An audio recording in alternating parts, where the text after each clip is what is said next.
కంపెనీలు కూడా. అదే సందర్భంలో ఈ రెండవది పబ్లిక్ డైరెక్ట్ ఆబ్లిగేషన్ అన్నటువంటి దాన్ని ప్రభుత్వం నెత్తినేసుకుంటుంది. ప్రతి ప్రభుత్వం కూడా మేము గవర్నమెంట్ స్కూల్ పెట్టాం, లేకపోతే గవర్నమెంట్ స్కూల్లో మంచినీళ్ళ పెడుతున్నాము, లేకపోతే ఇంకోటి చేస్తున్నాము, లేకపోతే అక్కడ ఓడవడానికి మనిషిని పెట్టాం, ఇదే గొప్పగా చెప్పుకునేటటువంటి సిచ్యుయేషన్ తప్పించి గవర్నమెంట్ స్కూల్స్ డెవలప్మెంట్ అనేటటువంటి దాంట్లో ఎంత చేసినా మనం గవర్నమెంట్ స్కూళ్ళ నుంచి అవాయిడ్ అయ్యి యువతలకు వచ్చేసింది. పేదల్లో కూడా ఒక వర్గం, పేదల్లో నిరుపేదలు మాత్రమే గవర్నమెంట్ స్కూల్ డిపెండ్ అవుతున్నారు. ఇటు ఎగువ పేదలు అంటే మధ్య తరగతికి తక్కువ, పేదరికానికి ఎక్కువ, ఆ మధ్యలో ఉన్నటువంటి వర్గం ఈ గవర్నమెంట్ స్కూల్స్ కాకుండా ఏరియాలో ఉన్న ప్రైవేట్ స్కూల్స్కి డిపెండ్ అవుతుంటుంది. అట్లాగే పైన వాటికి వెళ్ళేది మధ్యతరగతి. వీళ్ళని అకామిడేట్ చేయడం కోసం అతను ఈ ఫీజు రియంబర్స్మెంట్ అన్నది రాజశేఖర రెడ్డి తీసుకొచ్చింది.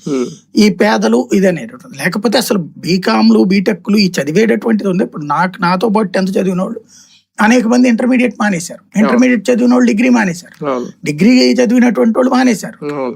ఏంటయ్యా అంటే ఆ రోజున నేను ప్రత్యక్షంగా చదివింది నా వయసులో, నేను చదువుతున్నప్పుడు, నేను ఉద్యోగాలు చేస్తున్నటువంటి సందర్భంలో ఫస్ట్ ఒక ఛాన్స్ ఇస్తారు గవర్నమెంట్ స్కూల్లోను గవర్నమెంట్ కాలేజీ తల్లిదండ్రులు. ఆ తర్వాతని ఛాన్స్ ఇయ్యరు వాళ్ళు. ఓసారి పోయిన తర్వాత ఇంకొకసారి గట్టిగా బతిలాడితే ఇస్తారు, లేదంటే షాప్ లో పని చేయి, లేకపోతే కూలింగ్. ఇంతే. ఆ రోజున అట్లా పోయినాయి.